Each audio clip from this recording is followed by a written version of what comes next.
देह धरिकी जनकर छाई न पड़े तेरे कौन बुझिब चिन्मय शरीर लाइट पास कर गला बॉडी टाकू लाइट अटकेला नहीं जेतु चिन्मय शरीर का लाइट पास कर गला तेणु मो ठाकुर से गोटे बाड़ी देते कहले केहि नुहे मोर नुहे केहि नुहे आकार रे देखो निराकार आकार रे देखो निराकार आकार रे देखो निराकार बोल सच्चिदानंद चरमनाथ की कहले मते सिना आकार रे देखुच मु वास्तव रे निराकार कोन पई भगवान भक्तर भाव रे पड़ी कि सरल बणी चोरी करी खाई चंदी किंतु वास्तव रे ताकू भोक हुए नाही आज ये देह धरिबो ताकू भोक होबा कथा कोन कहउजो आज ये देह धरिबो वायु पानी माटी आकाश पंच तत्व रे पंचविंशति तत्व रे जा शरीर निर्माण से तो विषय जीव तार विषय निहाती दरकार किंतु भगवान कर दरकार नहीं नले 56 प्रकार आइटम तैयारी करथिला से दिन दुर्योधन कला राजवास रे बसिकरी सेवन करो हे वासुदेव श्रीकृष्ण तुमे द्वारकाधिपति राजा मु होची हस्तिनाकटकर युवराज राज उचित सम्मान रे मु तुमको खाद्य परसी देवी तुमे खाद्य को सेवन कर भगवान कृष्ण जदि खाद्यग्राही होइथांते 56 प्रकार आइटम को छाड़ी करी साग भात खाइबा को विदुर घर को जाइथांते आमे प्रकृत रे लॉजिकली लीला भितरे तत्वटा को दर्शन करि पारु नांती भगवान अनेक लीला करिसंती से लीला भितरे से तत्व को हमको दर्शन करैचंती आमे जदि पनीर टिके हेची छाड़ देकी पळेबा जेते दीक्षा नहीं करी तमे जेते साधना करूता छतु तरकारी टिके हेची कैप्सिकम पड़ी जाए दे टिके खाई किंतु ये टोटाल 56 प्रकार आइटम को त्याग करी पुणी एठी भोक हेलानी जेतले पहुंची गले विदुरंकर सरस्वती नदी कूल रे अंग देश रे छोटिया कुड़िया घरटीए बारुणाबंत सेपट प्रांत रे छोटिया कुड़िया घरे विदुर गोस्वामी भितरे अच्छी धर्म पत्नी धर्म परायणा पति परायणा सुलभा द्वार मुहरे पहुंचु पहुंचु भगवान श्रीकृष्ण कहले कके कके डाकी दौ दौ से द्वार मुह को विदुर आसु आसु कहते मते भारी भोक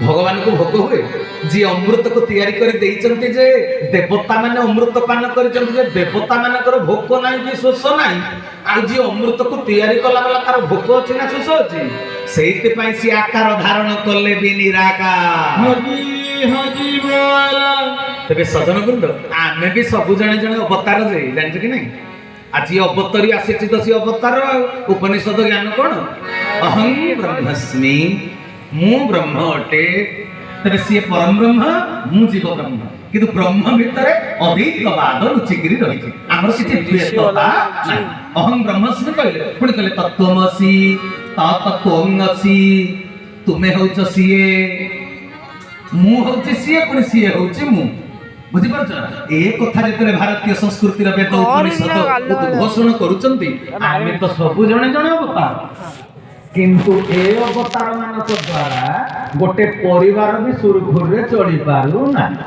बुझी पारछ ना हां गोटे स्त्री के चली पारु ना गोटे पुओ को मनीष करिवारे असमर्थ किंतु भगवान जो विश्व परिवार तैयारी करंती भगवान निराकार साकार होगा आवश्यक पड़े से भात डाली तरकारी खाइबा को आसंतनी चाट गुपचुप पूरा टेस्ट देखिबा को आसंतनी भगवान आसंती कोन पई निराकार साकार हो जानती ना तांको तैयारी सृष्टिटा जतले बिगड़ी जा से मनीष श्रेष्ठ जीव मनीष को तैयारी करथिले ए माने सब प्रमोशन होबो ए मानकर माने सब मर्त्य धाम रे गुरु प्रणयन करिथिबा साधन सूत्र को धरी ए माने देवता रे परिणत होबे मनीष गुडाक प्रमोशन हो किंतु अखाद्य खाई अपेय पी असदाचार रे नास्ति मनीष गुडाक पशु राक्षसर परिचय दियंती भगवान कहले मो सृष्टि बिगड़ी जाउची तबे याकु सजाडी बगिए भगवान कर निराकार साकार होबार आवश्यकता नाही किंतु मनीष को निर्भुल मानविकतार शिक्षा दबा पाई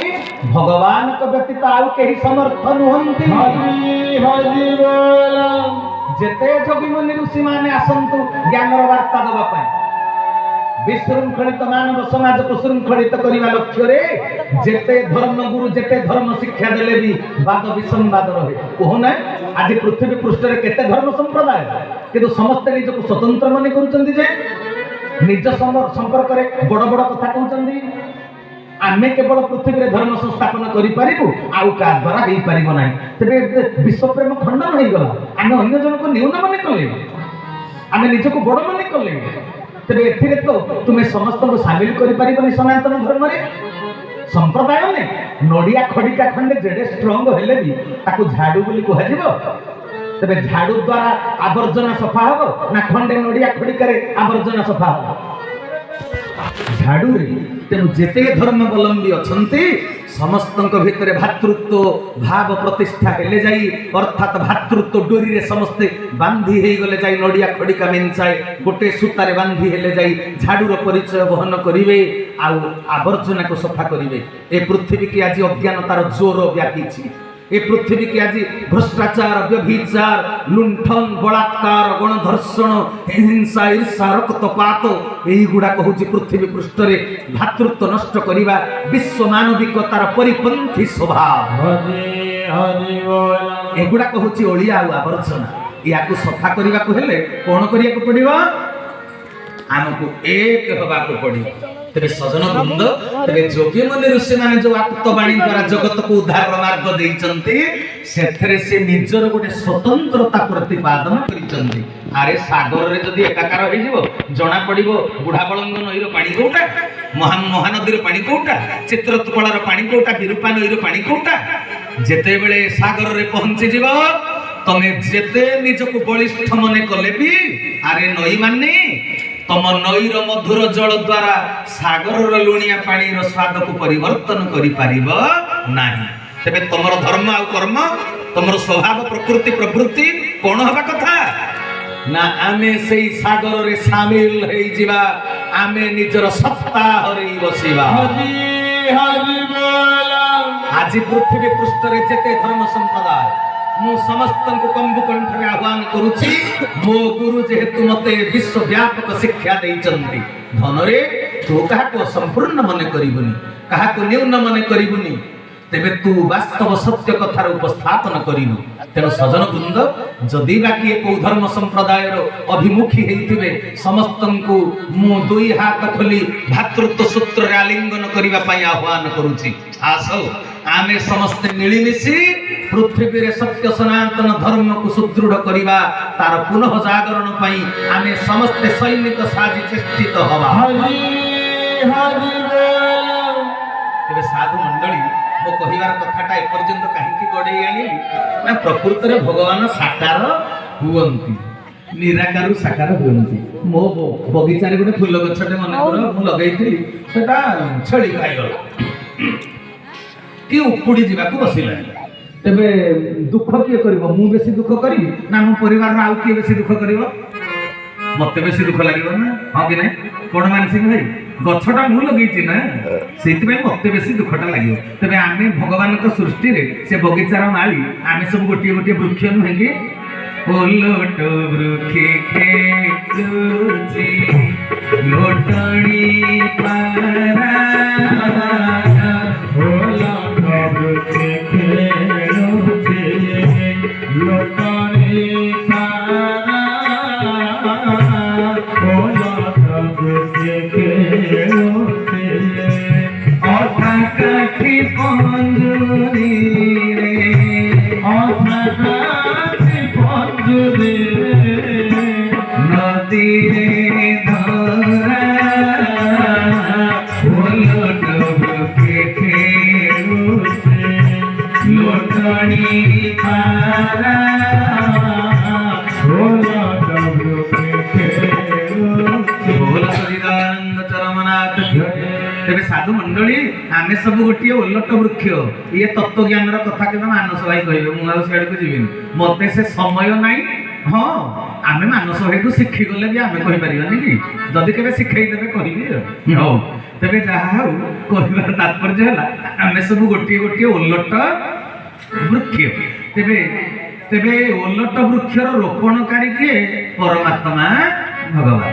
ତେବେ ଯେତେବେଳେ ଗଛ ଗୁଡାକ ଉପୁଡ଼ିବାକୁ ବସିଲାଣି ମାନେ ମଣିଷ ଭିତରୁ ମାନବିକତା ନଷ୍ଟ ହେଇଗଲାଣି, ଶତ୍ରୁଭାବ ବଢିଗଲାଣି, ବିଶ୍ୱ ରଣାଙ୍ଗନ ପାଲଟି ଗଲାଣି, ଏତିକି ବେଳେ ଭଗବାନ କହିଲେ ମାନବିକତାର ଶିକ୍ଷା ଦେବା ପାଇଁ ମତେ ଧରାପୃଷ୍ଠକୁ ଯିବାକୁ ପଡିବ। ଜଣେ ସିଲେଇ କିଏ ଶିଖାଇବ? ଦର୍ଜି। କାଠ କାମ କିଏ ଶିଖାଇବ? ବଢେଇ। ମେକାନିକ ଠିକ କରିବ ଟିଭି ଯଦି ଖରାପ ହେଇଯାଏ। କଣ କହୁଛ? ସଙ୍ଗୀତର ଶିକ୍ଷା ଦେବେ ଜଣେ ସଙ୍ଗୀତ ନିର୍ଦ୍ଦେଶକ। ତେବେ ନିର୍ଭୁଲ ମାନବିକତାର ଶିକ୍ଷା ଏ ଜୀବକୁଳକୁ କିଏ ଦବ? ଭଗବାନ ଦେବେ। କିନ୍ତୁ ଯଦି ଭଗବାନ ଅଦୃଶ୍ୟର ଦୃଶ୍ୟ ନ ହେବେ, ମଣିଷ ରୂପରେ ମର୍ତ୍ତ୍ୟ ଧାମରେ ଅବତୀର୍ଣ୍ଣ ନ ହେବେ, ମାନବିକତାର ଶିକ୍ଷା କିଏ ଦେଇପାରିବ? ହରି ହରି ବୋଲ। ସେଇ ଉଦ୍ଦେଶ୍ୟରେ ପ୍ରଭୁ ମାନବ ଦେହ ଧାରଣ କରନ୍ତି। ଭଗବାନ ମାନବ ନୁହନ୍ତି ନୁହେଁ। ମାନେ ଯିଏ ରାମ ପାଠ କରେ ରାମଲୀଳାରେ, ପ୍ରକୃତରେ ସିଏ କଣ ରାମ କି? ଆମ ତଳ ସାହି ନିଧିଆ ନା ଆମ ଗାଁର, ସିଏ ରାମ ଫାମ କିଛି ନୁହେଁ। ତେଣୁ ଭଗବାନ ମଣିଷ କେବେ ନୁହନ୍ତି। ସେ ରକ୍ତ ମାଂସ ଶରୀରରେ ସୀମିତ ନୁହନ୍ତି। ସିଏ ମଣିଷ ନୁହନ୍ତି, କିନ୍ତୁ ମାନବିକତାର ଶିକ୍ଷା ଦେବାକୁ ମଣିଷ ରୂପରେ ଆସନ୍ତି। ଏବେ ହେଇଗଲା କଥା। ଆଉ ନିରାକାରବାଦ ସାକାର ଉପବାଦ ଉପରେ କହିବି ବୋଲେ ସମୟ ଅନେକ ବିତିଯିବ। ଯୋଉ ଭଗବାନଙ୍କୁ ନିରାକାର ନିରାକାର କହନ୍ତି, ଦିଟା ଯାକ କଥା ସତ୍ୟ। ଭଗବାନ ସାକାର ପୁଣି ନିରାକାର। ନିରାକାର ଶବ୍ଦର ଅର୍ଥ ବୁଝିଲେ ହବ ନା। ନିରାକାର ଶବ୍ଦ ନାହିଁ ଯାହାର ଆକାର, ଏଟା ବ୍ୟାକରଣଗତ ଅର୍ଥ, ପୁଣି ଅକ୍ଷରଗତ ଅର୍ଥ। ଜାଣିଛ କି ନାଇଁ? ବ୍ୟାକରଣଗତ ଅର୍ଥ ଅଲଗା, ଅକ୍ଷରଗତ ଅର୍ଥ ଅଲଗା, ଶବ୍ଦଗତ ଅର୍ଥ ମଧ୍ୟ ଅଲଗା। ତେଣୁ ନାହିଁ ଯାହାର ଆକାର ନିରାକାର। ଏ ଯୋଉ ନାହିଁ ଶବ୍ଦଟାକୁ ସଂସ୍କୃତରେ କଣ କୁହାଯାଏ? ନାସ୍ତି। କଣ କୁହାଯାଏ? ନାସ୍ତି। ଇଏ ସଂସ୍କୃତ ଶବ୍ଦ ନାସ୍ତିକୁ ଯଦି ସନ୍ଧି ବିଚ୍ଛେଦ କରିଦେବ କଣ ହଉଛି? ନ ଯୁକ୍ତ ଅସ୍ତି। ନ ଯୁକ୍ତ ଅସ୍ତି, ତାପରେ ହେଲା ନାସ୍ତି। ନ ଅର୍ଥ ତ ନାହିଁ, ଅସ୍ତି ଅର୍ଥ କଣ? ଅଛି। ହରି ହରି ବୋଲ। ମାନେ ଭଗବାନ ନାହାନ୍ତି ପୁଣି ଅଛନ୍ତି। ନାହାନ୍ତି କାହିଁକି ନା ଭଗବାନଙ୍କର ଜନ୍ମାଷ୍ଟମୀ ପାଳନ କରୁଛ। ଭଗବାନ ଜନ୍ମ ହୁଅନ୍ତିନି, ପ୍ରକଟ ହୁଅନ୍ତି। କିନ୍ତୁ ସାଧାରଣ ମଣିଷ ଆଖିକୁ ଯୋଉଦିନ ନନ୍ଦ ଘରେ କୃଷ୍ଣକୁ ଦେଖିଲେ ସେଇଟା ତାଙ୍କ ଜନ୍ମଦିନ। ଯୋଉଦିନ ଯାରା ସବର ମାରିଦେଲା ସେଇଦିନ ମୃତ୍ୟୁ ଦିନ। କିନ୍ତୁ ଭଗବାନଙ୍କ ପ୍ରକୃତରେ ଜନ୍ମ ନାହିଁ କି ମୃତ୍ୟୁ ନାହିଁ। ଭାଗବତ କଲେ ଜନ୍ମ ମରଣ ଯାର ନାହିଁ, ମାୟା ଶୈଳେ ଦେହ ବହି, ଶୂନ୍ୟ ପୁରୁଷ ଶୂନ୍ୟ ଖସେ, ମେଘେ ବିଜୁଳି ଯେହ୍ନେ ଦିଶେ। ଇଏ ଆସିବା କଥା ଲେଖିଲେ, କହିଲେ ଜନ୍ମ ନାହିଁ କି ମୃତ୍ୟୁ ନାହିଁ। ଯାରା ସବର ଯଦି ମାରିଦେଲା, ପୁଣି ଦ୍ୱାଦଶ ସ୍କନ୍ଧ ଭାଗବତରେ କଣ ଲେଖା ହେଇଛି? ଯେବଣ ପଥେ କୃଷ୍ଣ ଗଲେ, ତେବେ ତା ଜାଣି ନ ପାରିଲେ। ଶ୍ରୀ ଗୁରୁ ସତ୍ୟ ସନାତନ ଚୈତନ୍ୟ ଦାତା ପରବ୍ରହ୍ମ। ଆହା ଚୈତନ୍ୟ ଦାତା ପରବ୍ରହ୍ମ, ଚୈତନ୍ୟ ଦାତା ପରବ୍ରହ୍ମ। ବୋଲ ଜରିଆ କୁଳିଆ ଭଗବାନ। ସଜନ ବୃନ୍ଦ କହିଲେ ଯେବଣ ପଥେ କୃଷ୍ଣ ଗଲେ ଦେବତା ଜାଣି ନ ପାରିଲେ। ତେବେ ଭଗବାନଙ୍କ ଯିବା ଆସିବା କେହି ଜାଣିପାରନ୍ତିନି। ଲୀଳା ବିଧୃତ କଳେବର ଦେବମାନ ବ୍ୟୟଗୋଚର। ସେଇଥିପାଇଁ ସିଏ ଆକାର ହେଲେ ବି ନିରାକାର। ବୁଝିଲା କଥା? ତେବେ ସଜନ ବୃନ୍ଦ, ନିର ଆକାର ମାଟିକି ଖୋଳିଦେଲେ ଜଳସ୍ତର ସବୁଠି ଅଛି। ଯିଏ ନିର ଆକାର ସିଏ ନିରାକାର। ଆଉ ସିଆଡକୁ ଯିବା ନାହିଁ। ତେବେ ସେ ନିରାକାର ପରବ୍ରହ୍ମ ଅଲଗା ଯୁଗରେ ଆସିକରି ଦେହ ଧାରଣ କରିଛନ୍ତି। କଳି ଯୁଗରେ ଆସିବାର ବେଳ ହେଲାଣି କି ବୋଲି ଆଜି ଭାଗ୍ୟଧର ଭାଇ ତାଙ୍କ ତରଫରୁ ପଚାରିଲେ ନା କିଏ ସେ କାଗଜଟା ତାଙ୍କୁ ଲେଖିକିରି ଦେଇଛି। ମୁଁ ତ ଅନ୍ତର୍ଯାମୀ ନୁହେଁ, ମୁଁ ଜାଣିପାରୁନି। ଯାହା ବି ହଉ, ପାଞ୍ଚ ଗାଁର ପାଞ୍ଚ ମନକୁ ସଂଗଠିତ କରିବା ପାଇଁ ଏ କଥାର ଆଲୋଚନା ନିହାତି ଦରକାର। ତେବେ ମନ ଧ୍ୟାନ ଦେଇ କଥାକୁ ଶ୍ରବଣ କରିବେ। କଳି ଯୁଗରେ ପ୍ରଭୁ ଧରାପୃଷ୍ଠକୁ ଆସିଲେଣି କି? ପ୍ରଭୁଙ୍କୁ ବି ଧରିବାଟା ଏତେ ସହଜ କଥା ନୁହେଁ। ଆସିଲେ ବି କିଏ ଚିହ୍ନିବ କୁହ? ଭଗବାନ ଚତୁର୍ଦ୍ଧା ମୂର୍ତ୍ତିରେ ଆପଣଙ୍କୁ ଦର୍ଶନ ଦେବେ। କଳିଯୁଗ ଲୋକ ଏଡେ ଠକ ଯେ, ଏଡେ ବେଇମାନ, ଏଡେ ସ୍ୱାର୍ଥପର, କେବ ଚାରି ହାତିଆ ତ ଜଗତରେ କେହି ନାହାନ୍ତି। ଭଗବାନ ବୋଲି ବିଚାର ନ କରି କହିବ ଚାଲ ନହେଲେ ଗୋଟେ ତମ୍ବୁଟା ଆଣିକିରି ଟିକେଟ କାଟିବା, ବିଚିତ୍ର ଜୀବକୁ ଦେଖିକିରି ବଢିଆ ପଇସା ରୋଜଗାର କରିବା। ସାଇକେଲ ଷ୍ଟାଣ୍ଡ ଭଳିଆରେ ଭଗବାନଙ୍କ ଷ୍ଟାଣ୍ଡ ତିଆରି କରିଦେବେ। ଜାଣିଛ କି ନାଇଁ? କଳିଯୁଗ ମଣିଷ ପରା। ତେଣୁ ସଜନ ବୃନ୍ଦ, ଭଗବାନ ଯଦି ସତ ସତିକା ଚତୁର୍ଦ୍ଧା ମୂର୍ତ୍ତିରେ ଛିଡା ହେବେ, ତାଙ୍କୁ ବି କେହି ବିଶ୍ୱାସ କରିବେ ନାହିଁ। ତେବେ ଭଗବାନଙ୍କୁ ଚିହ୍ନିବା ବି ଏତେ ସହଜ କଥା ନୁହେଁ। କାହିଁକି ନା ଶ୍ରୀ ଚୈତନ୍ୟ ଚରିତାମୃତ ଗ୍ରନ୍ଥରେ କୃଷ୍ଣ ଦାସ ଗୋସ୍ୱାମୀ ଲେଖିଦେଲେ ବଙ୍ଗଳା ଭାଷାରେ, ଅବତାର କହେ ନାହିଁ আমি অবতার কহে নাহি আমি অবতার মনে সব জানি পারে লক্ষণ বিচার ঘন বিচার তাহলে অবতার কয়ে নাই আমি অবতার মুনি সব জানি পারে লক্ষণ বিচার যোগী মুনি ঋষি মানে ସୁନା ଚିହ୍ନେ ଗଣିଆ ଗୁଣ ଚିହ୍ନେ ଗୁଣିଆ ନ୍ୟାୟରେ ସେମାନେ କେବଳ ଭଗବାନଙ୍କର ଯିବା ଆସିବାକୁ ଧ୍ୟାନ ମାର୍ଗରେ ସମାଧି ଯୋଗରେ ଭାବ ଜଗତରେ କିଛି ଜ୍ଞାତ ହୁଅନ୍ତି। ସାଧାରଣ ଜନତା କଥା କିଏ ପଚାରେ? ଯିଏ ବାପକୁ ଚିହ୍ନୁନି ମାକୁ ଚିହ୍ନୁନି ସିଏ ଭଗବାନଙ୍କୁ ଚିହ୍ନୁଛି। ତେଣୁ କହିଲେ ଅବତାର କହେ ନାହିଁ ଆମେ ଅବତାର। ଭଗବାନ ଯେ ନିଜେ ନିଜର ପରିଚୟ ବି ଦିଅନ୍ତି ନାହିଁ। ଯିଏ କହେ ମୁଁ ଜ୍ଞାନୀ ସେ ଜ୍ଞାନୀ ନୁହେଁ, ଯିଏ କହେ ମୁଁ ଧନୀ ସେ ଧନୀ ନୁହେଁ। ବୋଧେ ରିସେଣ୍ଟ କୁଆଡେ ପୁଳା ଧନ ମେଞ୍ଚେ ପାଇଛି ବୋଲି ଧନୀ ଦେଖେଇ ହଉଛି। ବାସ୍ତବ ଧନୀ କେବେ ଧନୀ ଦେଖେଇ ହୁଏନି। ଜ୍ଞାନୀ କହେନି ମୁଁ ଜ୍ଞାନୀ, ମାନି କୁହେ ନା ମୁଁ ମାନି। ତେଣୁ ଭଗବାନ ବି କେବେ ନିଜକୁ ଭଗବାନ ବୋଲି ସାବ୍ୟସ୍ତ କରନ୍ତି ନାହିଁ। କାଣିଆ ଗୋଟିଏ ଗୋବର୍ଦ୍ଧନ ପାହାଡ଼ ଟେକିଲେ ଭଗବାନ କୃଷ୍ଣ କଣ ନନ୍ଦଗୌଡ଼କୁ କହିଲେ ବାପା ମତେ ତମ ପୁଅ ବୋଲି ସିନା ଭାବୁଥିଲ, ମୁଁ କଣ ତମ ପୁଅ କି? କହିଲା ଆଉ ମୁଁ ବା ଭଗବାନ କହିଛନ୍ତି? କହିନାହାନ୍ତି। ଯଦି ନନ୍ଦଗୌଡ଼ ଜାଣିଥାନ୍ତା ମୋ ପୁଅ ଭଗବାନ ତାପର ଦିନ ଆଉ ଗାଈ ଚରେଇବାକୁ ପଠେଇଥାନ୍ତା ବୃନ୍ଦାବନକୁ? ଭଗବାନ କେବେ ନିଜେ ନିଜର ପରିଚୟ ପ୍ରଦାନ କରନ୍ତି ନାହିଁ। ତେଣୁ ସଜନ ବୃନ୍ଦ ଭଗବାନଙ୍କୁ ଜାଣିବ କେମିତି? ତିନିଟା ଉପାୟ। ଗୋଟେ ହେଲା ସାକ୍ଷ୍ୟ, ଆଉ ଗୋଟେ ଲକ୍ଷ୍ୟ, ଆଉ ଗୋଟେ ପ୍ରତ୍ୟକ୍ଷ। ଚିହ୍ନିବା ପାଇଁ ଶାସ୍ତ୍ରୀୟ ସିଦ୍ଧାନ୍ତ ହେଲା ସାକ୍ଷ୍ୟ, ଲକ୍ଷ୍ୟ, ପ୍ରତ୍ୟକ୍ଷ। ଭଗବାନଙ୍କୁ ନହେଲେ ଧରିପାରିବ ନାହିଁ। ତେବେ ପ୍ରତ୍ୟକ୍ଷଟା କଣ ନା ପ୍ରତ୍ୟକ୍ଷ ଅନୁଭୂତି। ତମେ ଭଗବାନଙ୍କୁ କେମିତି ମୀରାବାଇ କେମିତି ପାଇଛନ୍ତି? ଭଗବାନଙ୍କୁ ତାଙ୍କ ବ୍ୟକ୍ତିଗତ ପ୍ରତ୍ୟକ୍ଷ ଅନୁଭୂତି। ଯାଜପୁରିଆ ବନ୍ଧୁ ମହାନ୍ତି ଭୋକ ଉପାସରେ ପଡି ଛୁଆ ପିଲା ସ୍ତ୍ରୀକି ଧରିକିରି ବଡ ଦେଉଳ ପ୍ରାଙ୍ଗଣରେ ପହଞ୍ଚିଗଲେ। କହିଲେ କି ଗୋ? ତାଙ୍କ ସ୍ତ୍ରୀ କହିଲେ ତମେ କହୁଥିଲ ପରା ତମ ସାଙ୍ଗ କିଏ ଗୋଟେ ଧନୀ ଲୋକ ଅଛି ତାଠୁ ଧାରେ ଉଧାରେ ଆଣିବା ପାଇଁ ଆମେ ଆସିଛନ୍ତି। ଏଇଟା ତନେ ତଉଡୁଛି ଦେଉଳଟା, ଏଟା କି ସାଙ୍ଗ ଘର? ସେ କହିଲେ ମୋ ବନ୍ଧୁ ଭାଇ ଦେଉଳରେ ରହନ୍ତି। କହିଲେ ଆଚ୍ଛା। କହିଲେ କେତେବେଳେ ଆମକୁ ଖାଇବାକୁ ଦେବେ? କହିଲେ ଅପେକ୍ଷା କର, ସିଏ ଟିକେ ଡେରି କରନ୍ତି। ନାକରେ ପାଣି ନ ପଶିଲେ ସିଏ ସାହାଯ୍ୟ କରନ୍ତି ନାହିଁ। 11th ଆୱାରରେ ଯାଇ ମୋ ବନ୍ଧୁ ଆସନ୍ତି। କହିଲେ ସତେ ନା କଣ? ସତରେ ପେଟ ଜଳିଲାଣି ରାତି 12ଟା। ପେଟରେ ଓଦା କନା ଦେଇ ଫ୍ୟାମିଲି ସାରା ଶୋଇଛନ୍ତି ବଡ ଦେଉଳ ପ୍ରାଙ୍ଗଣରେ ପେଜନଳା ପାଖରେ। ଲକ୍ଷ୍ମୀ ମନେ ପକେଇଦେଲେ କି ଗୋ ତମ ଭଗତ ଶୋଇଛି ତମେ ଖାଇକିରି ଗୁଙ୍ଗୁଡି ମାରିଲଣି, ଭଗତକୁ ଦବନି କି? ଯୁଗେ ଯୁଗରେ ବାପା ସ୍ତ୍ରୀ ଯଦି ମନେ ନ ପକେଇବ ସ୍ୱାମୀ କିଛି କରିବନି। ଦେଖୁନ ଏ ବିଲରେ ସାର ପକେଇବନି କି? ସ୍ତ୍ରୀ କରିବ। ଧାନ ପାଚିଗଲାଣି ମୂଲିଆ ବୁଝିବନି କି? ସ୍ତ୍ରୀ କରିବ। ଏଗୁଡାକ କଥା କହିଲେ ରାତି ପାଇବ, ମୁଁ ସିଆଡକୁ ଯାଉନି। ସ୍ତ୍ରୀ ଯଦି ମନେ ନ ପକେଇବ ସ୍ୱାମୀ କିଛି କରିବନି। ଏ ଜଗତର ନାଥ ଜଗନ୍ନାଥ ବି ପାରିବାରିକ ଜୀବନ ଯାପନର ସୂଚନା ଦେଇଛନ୍ତି ଶିକ୍ଷା।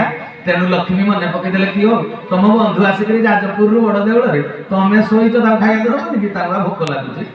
ଆଚ୍ଛା ପ୍ରଭୁ ଜଗନ୍ନାଥ ପାଦ ନାହିଁ, ଜଗନ୍ନାଥଙ୍କର କାଠଗଣ୍ଡି ସେ ପାଦ ନାହିଁ, କିନ୍ତୁ ଜଗତକୁ ଦର୍ଶେଇ ଦେଲେ ପାଦ ନଥିଲେ ବି ମୁଁ ବିଶ୍ୱ ବ୍ରହ୍ମାଣ୍ଡ ଭ୍ରମଣ କରିପାରେ। ରତ୍ନ ବେଦୀରୁ ମୂର୍ତ୍ତିମନ୍ତ ପ୍ରତୀକ ହୋଇ ଓହ୍ଲେଇ ଆସି ପେଜନଳା ପାଖରେ ବନ୍ଧୁ ମହାନ୍ତିକି ଯେତେବେଳେ ସୁବର୍ଣ୍ଣ ଥାଳିରେ ଅନ୍ନ ପରସି ଦେଲେ, ଇଏ ଯା ବନ୍ଧୁ ମହାନ୍ତିଙ୍କ ସ୍ତ୍ରୀ ଜାଣିଲା ପ୍ରକୃତରେ ଜଗନ୍ନାଥ ଭକ୍ତ ବତ୍ସଳ, ମୋ ସ୍ୱାମୀ ଭିତରେ ବି ଭକ୍ତ ପଣିଆ ନିଶ୍ଚୟ। ତେଣୁ ଏଟା ହେଲା ପ୍ରତ୍ୟକ୍ଷ ଅନୁଭୂତି। ବନ୍ଧୁ ମହାନ୍ତି ଜଗନ୍ନାଥଙ୍କର ଲୀଳାରେ ସହଯୋଗୀ ହେଇ ଭାବ ଦିଆନିଆ କଲେ ପ୍ରଭୁ, ହେଲେ ପ୍ରତ୍ୟକ୍ଷ ଅନୁଭୂତି। ମୋ ଜୀବନରେ ଏମିତି କେତେ ଅନୁଭୂତି ଅଛି। ମୋ ଗୁରୁ ଭାଇ ମାନେ ଶୁଣିଲେ ଖୁସି ହେବେ, କନକନ ହେବେ, କିନ୍ତୁ ସାଧାରଣ ଲୋକ 5 ଗାଁରେ ଶୁଣିଲେ ତତେ ସତ ଆମକୁ ମିଛ। ହଁ କି ନାହିଁ? ଲୀଳାଟା ତେଣୁ ବ୍ୟକ୍ତିଗତ। ତେଣୁ ଯୋଉ 3ଟା ଉପାୟ ରହିଛି ସିଦ୍ଧାନ୍ତ ଭଗବାନଙ୍କୁ ଚିହ୍ନିବା ପାଇଁ ସାକ୍ଷ୍ୟ, ଲକ୍ଷ୍ୟ, ପ୍ରତ୍ୟକ୍ଷ। ପ୍ରତ୍ୟକ୍ଷଟା ହଉଛି ବ୍ୟକ୍ତିଗତ ଅନୁଭୂତି। ସେଟା ଅନ୍ୟମାନେ ସହଜରେ ବିଶ୍ୱାସ କରିବେ ନାହିଁ। ତେବେ ଛାଡ଼ ତାକୁ। ଲକ୍ଷ୍ୟ, ଲକ୍ଷ୍ୟଟା କଣ ନା ଜଣକୁ ଦେଖିଲେ ଯେମିତି ଗୁରାତକତକ ମୁହଁଟା ହେଇଥାଉ, ସ୍ୱାମୀ ସହିତ ଯଦି ଝଗଡ଼ା ହେଇଛି ଯେତେ କ୍ରିମ୍ ପାଉଡର ବୁଳିଥାଉ ମୁହଁଟା ଟିକେ ଶୁଖିଲା ଦେଖାଯାଉଥାଏ। ତେବେ ଲୋକ ପଚାରି ଦିଅନ୍ତି କି ମୁନା ବାବୁ ଆଜି କଣ ହେଇଛି କି? Face is the index of mind. ତେଣୁ ସଜନ ମଣିଷକୁ ମଣିଷ ଦେଖିଲେ ସାଇକୋଲୋଜି ଷ୍ଟଡି କରିପାରେ, ମନସ୍ତତ୍ତ୍ୱବିତ୍ ମାନେ ଜାଣିପାରନ୍ତି ଲୋକମାନେ ତାଙ୍କର କଣ ଗୋଟେ ବୋଧେ ହେଇଛି। ତେବେ ଭଗବାନଙ୍କୁ ସେମିତି ଲକ୍ଷ୍ୟ କରି କେମିତି ଜାଣିବ ସେ ଭଗବାନ ବୋଲି? ଆମ ଓଡ଼ିଶାର ସିଦ୍ଧ ସାଧକ ବାୟା ବାବା ତାଙ୍କ ବାୟା ଗୀତାରେ କହିଲେ ଭଗବାନ କେମିତି ଚିହ୍ନିବ? ଐଶ୍ୱର୍ଯ୍ୟ ଆଦିତ୍ୟ ଯଶ ଶ୍ରୀ ପୁଣି ବୈରାଗ୍ୟ ଜ୍ଞାନ। ଐଶ୍ୱର୍ଯ୍ୟ ଆଦିତ୍ୟ ଯଶ ଶ୍ରୀ ପୁଣି ବୈରାଗ୍ୟ ଜ୍ଞାନ। ଏ ଷୋଡ଼ଲ କ୍ଷଣ ଦେଖିଲେ ଚିହ୍ନ ସେ ଭଗବାନ। ଏ ଷୋଡ଼ଲ କ୍ଷଣ ଦେଖିଲେ ଚିହ୍ନ ସେ ଭଗବାନ। 6ଟା ଯାକ ଲକ୍ଷଣ ଦେଖିଲେ ଯାଇ ଜାଣିବ ସିଏ ଭଗବାନ। ପ୍ରଭୁତ୍ୱ, ପରାକ୍ରମ, ଐଶ୍ୱର୍ଯ୍ୟ, ବୀର୍ଯ୍ୟ, ଯଶ, ଶ୍ରୀ ଜ୍ଞାନ ये 6 ଲକ୍ଷଣ ଦେଖିଲେ ଯାଇ ତାଙ୍କୁ ଜାଣିବ ଭଗବାନ ବୋଲି। ଆଚ୍ଛା 6ଟା ଯାକ ଲକ୍ଷଣକୁ ଦେଖିବା ପାଇଁ ପୁଣି ଆଖି ଦରକାର କି ନାହିଁ? ସମସ୍ତଙ୍କୁ ଆଖି କଣ ଦେଖିପାରିବ? ତମେ ସିନା ବ୍ରହ୍ମଚାରୀ ହେଇଥିଲେ ଯାଇ ଦୀର୍ଘଶାଳୀ ଭଗବାନଙ୍କୁ ଚିହ୍ନି ପାରିବ। ତମେ ଯଦି ବ୍ରହ୍ମସ୍ଖଳନ କଲା ବେলা ତମେ କଣ ବ୍ରହ୍ମବିଦ୍ଧି ଭଗବାନଙ୍କୁ ଚିହ୍ନି ପାରିବ କି? ତେଣୁ ସାଧନ ବୃନ୍ଦ ତମେ ଯାଇ ପୂର୍ଣ୍ଣ ଐଶ୍ୱର୍ଯ୍ୟଶାଳୀ ହେଇଥିଲେ ସାଧନାରେ ସିଦ୍ଧି ଅର୍ଜନ କରିଥିଲେ ଭଗବାନ ଜ୍ଞାନୀ ନୁହନ୍ତି, ସ୍ୱୟଂ ଜ୍ଞାନ। ଭଗବାନ ପୁଣ୍ୟବନ୍ତ ନୁହନ୍ତି, ସ୍ୱୟଂ ପୁଣ୍ୟ। ଭଗବାନ ତତ୍ତ୍ୱଦର୍ଶୀ ନୁହନ୍ତି, ସ୍ୱୟଂ ତତ୍ତ୍ୱ। ତେବେ ତତ୍ତ୍ୱକୁ କିଏ ଧରିବ? ତତ୍ତ୍ୱଦର୍ଶୀ। ପୁଣ୍ୟକୁ କିଏ ଜାଣିପାରିବ? ପୁଣ୍ୟବନ୍ତ। ତେବେ ସାଧନ ବୃନ୍ଦ ତେଣୁ ଭଗବାନଙ୍କୁ ପୁଣି ଚିହ୍ନିବା ପାଇଁ ଯୋଉ ଆଖି ଦରକାର ସାଧନା ସିଦ୍ଧି ଅର୍ଜନ କରି ତୃତୀୟ ଆଖି ଉନ୍ମୀଳନ ହେଇଥିଲେ ଯାଇ ଭଗବାନଙ୍କୁ ଲକ୍ଷ୍ୟ